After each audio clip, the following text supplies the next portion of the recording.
Assalamu alaikum. Suleiman Rahim here. Welcome. A short clip, about 5 or 10 minutes, you might be interested in.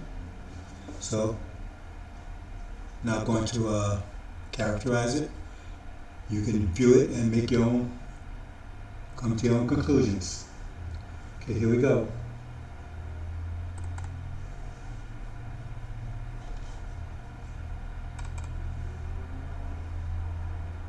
And we'll help them. This is going to be stunning today. There's a lot of information packed in today's True News. Whether we get to the Russian developments by the end of today's program, I don't know, because what we have to present today on coronavirus is shocking, that every American, every person in the world should hear this program. Because the evidence is building that the world has been attacked by a biological weapon made by the China Communist Party. And so, the day started out bizarre in Denmark with the press conference. Well, first of all, yesterday Sweden and Denmark halted the Johnson & Johnson vaccine. Yes, and this was on the heels of Denmark outright banning the AstraZeneca vaccine, which has ravaged Europe, has had been linked to blood clots in the brain, among, at least in Denmark and other countries. Their head of the medicines agency, this is their version of Anthony Fauci, she had a press conference, and she wanted to kind of relay some peace and confidence back into the Danish people. Well, something odd happened during that press conference. She collapsed. This is Tanja Eriksson. She was holding a press conference announcing that the AstraZeneca vaccine would be banned in her country and Johnson & Johnson would be stopped, and she collapsed at the podium. And this woman is equivalent to the chairperson of the American FDA, Food and Drug Administration. So this would be the highest ranking health official in Denmark. Yes. Let's watch the video. Hvor vi har brug for vaccinerne, og hvor valget...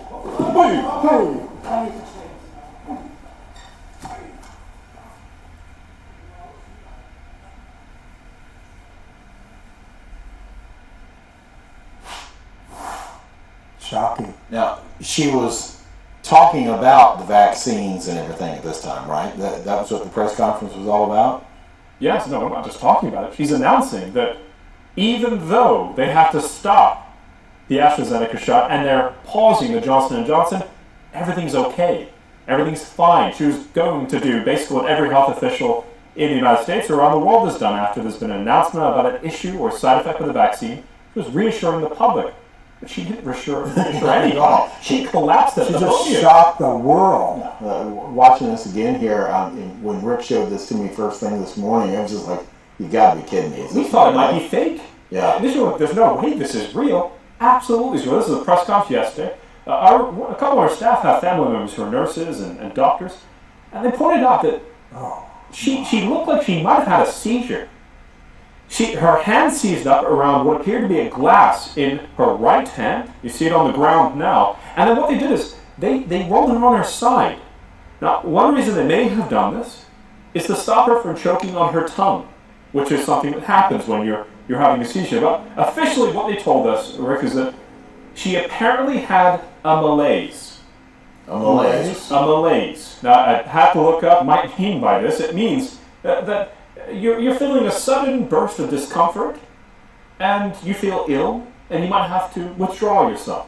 I'm sorry, I didn't see a malaise there on screen. Yeah, malaise sounds like, oh Lord, I've had the vapors or something like that, right? But when you're fainting, I mean a dramatic faint like that too. She had heart. Yes, I mean she was out cold. And so this is international news, right, Edward? Yes, but it'd be tough for you to watch it internationally, especially for places like BBC. This is what BBC has up on their article. The article talks about the head of Denmark's health initiatives fainting, but for editorial reasons, they've removed it. For editorial reasons? The editorial reasons. I'm sure that's a nice, polite British way of saying we can't show you this because you might not trust the vaccines we have available in our country for you. Well, normally for editorial reasons, it would be for something that they would say is not truthful or you're lacking complete information. What information are we lacking here, other than the information that we are not believing the vaccine It story? would be that MI6 called the head of BBC and said, "You will not show that video. You're going to cause a panic. We're trying to vaccinate people in this country, and if they see this video, they'll be terrified." And they already have an issue in England because England has not halted the AstraZeneca shots while the rest of Europe has. There are some countries that are warming up to the idea of giving people the shot before the European Medicines Agency has finished their review, but England has carried on because for them the goal of vaccinating the whole nation is more important than what Sweden and Denmark are doing, which are to investigate this. This Danish health official, her fainting today, her passing out on live television, a press conference, the first thing I thought about was the Chattanooga, Tennessee nurse Tiffany Dover. months ago who passed out on live television back when they thought if we have live coverage of people being vaccinated, that will be great public relations to kick off the mass vaccination plan. But this nurse passed out on national TV, and that ended the PR campaign. Well, sure, and we'll show you the video just to remind you. But remember, what you're about to watch was called conspiratorial, was banned online, got many deplatformed from Twitter and other social media platforms because they said it was misleading. Well, based off today's press conference, this is starting to look less misleading and more truthful. Did you know you were going to be receiving the vaccine? I did, yes. So, all of my staff, we are excited to get the vaccine. We are in the COVID unit, so therefore, my team will be getting first chances to get the vaccine. And I know that it's really, I'm sorry, I'm feeling really dizzy. I'm sorry.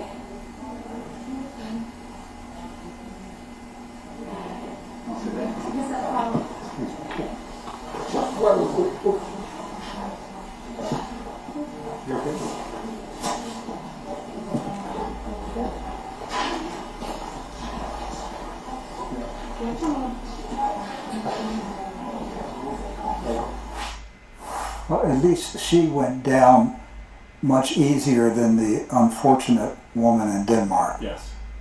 We pray Tanja Eriksson does not have a concussion after that fall. But if you'll remember back to Tiffany Dover, the explanation was she's prone to faints. She was lightheaded. Nothing to do with the vaccine. She's a fainter. She's a fainter. Do you know people who are fainters? All the time. They're just I just fainting. want I want to, out of the hundreds of people that you've met in your lifetime, Rick, from all walks of life, have you ever met a fainter? No. Okay. So I've seen people faint. I've seen people faint too, They but weren't I've never fainters.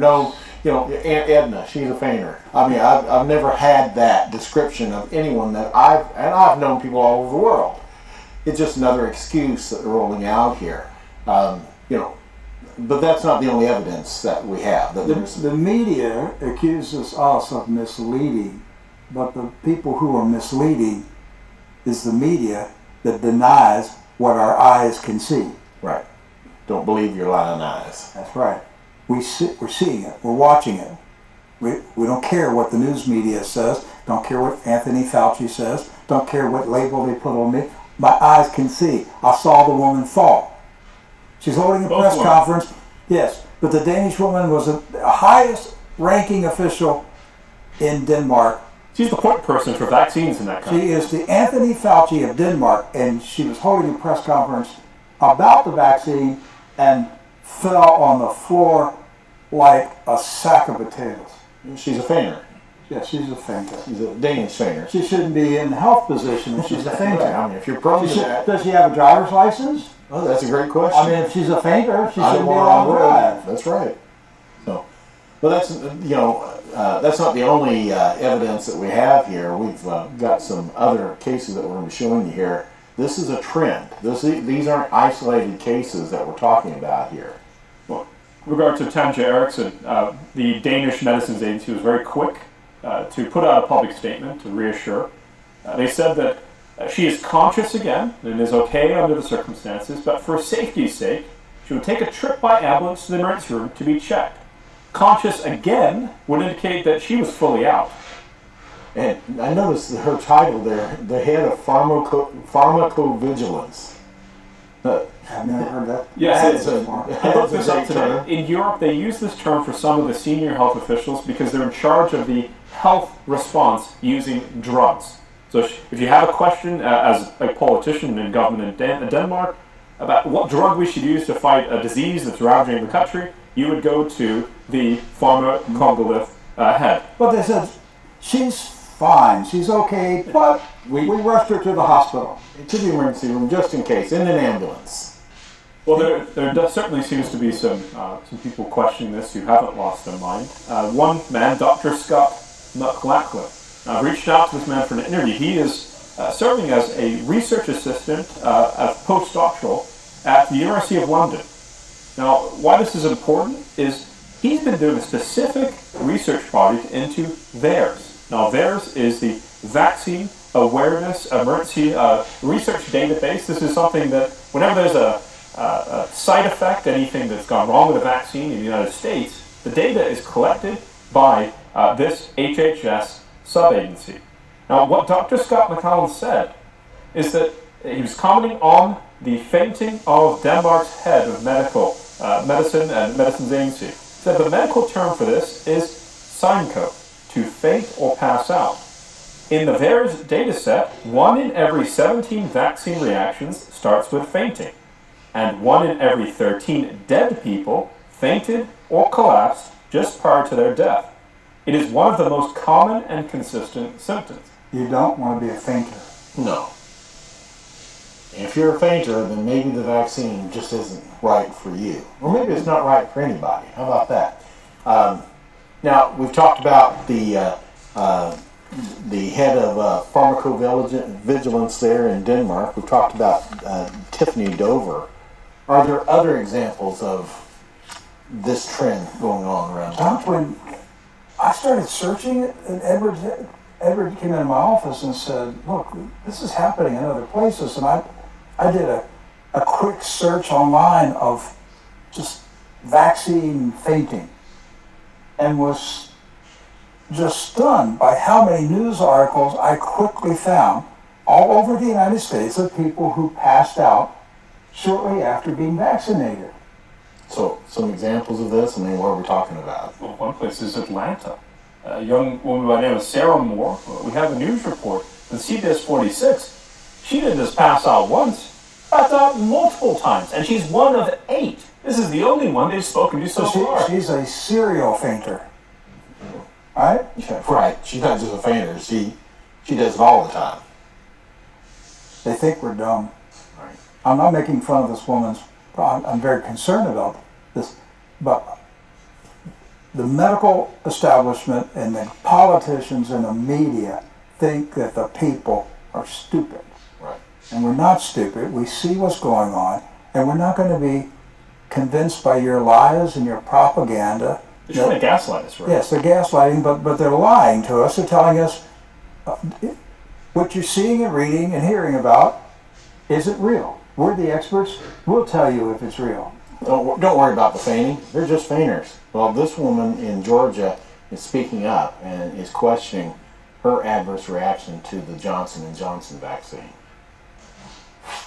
One of 8 people with severe reactions from the Johnson & Johnson COVID vaccine right here in our area and opening up only to CBS 46. And tonight, Georgia has halted giving the Johnson & Johnson vaccine incoming. And our state isn't alone. CBS 46's Jamie Kennedy speaking exclusively to one woman who suffered side effects.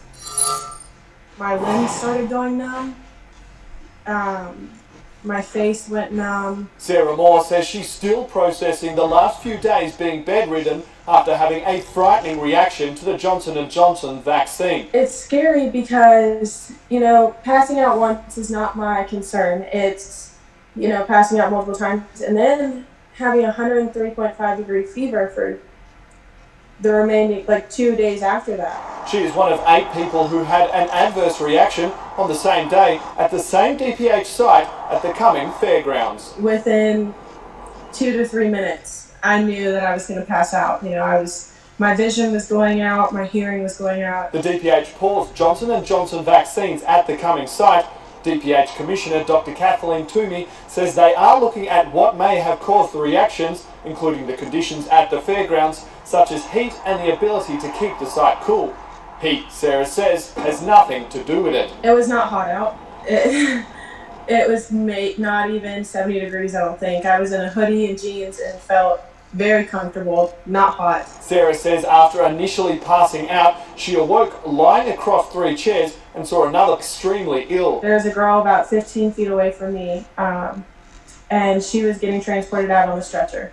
Colorado, Iowa, and North Carolina also suspended Johnson & Johnson vaccines at least one site because of reactions. The CDC responding tonight with this statement saying the CDC performed vaccine lot analysis and has not found any reason for concern.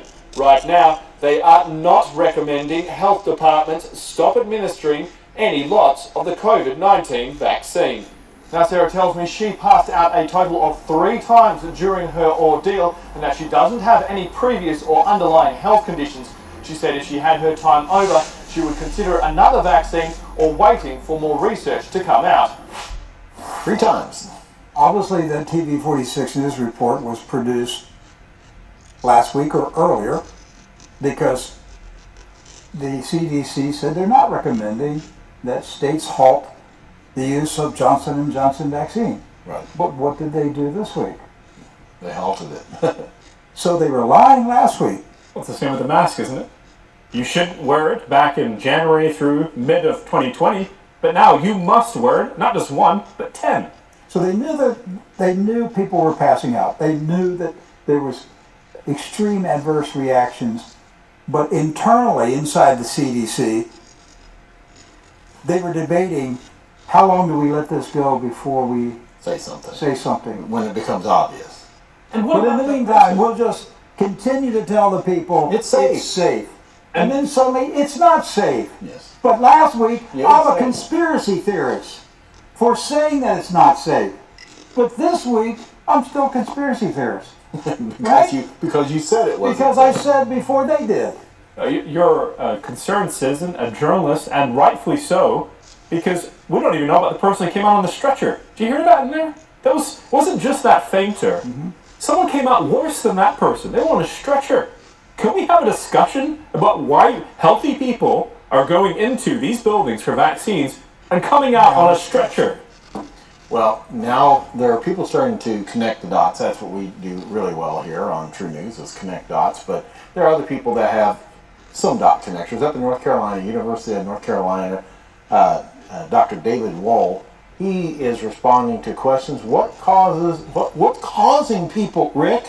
What's causing people to faint after getting a COVID vaccine? It can't be the vaccine, can it? Well, let's see what the doctor has to say. We know several places where you can sign up for a shot this week. Cape Fear Valley has more than 2,000 first dose appointments available. North Carolina Central University in Durham is giving out the Johnson & Johnson vaccine on Wednesday, and Duke Health still has appointments for tomorrow in Raleigh and in Morrisville as well. You can find links to schedule an appointment on our website.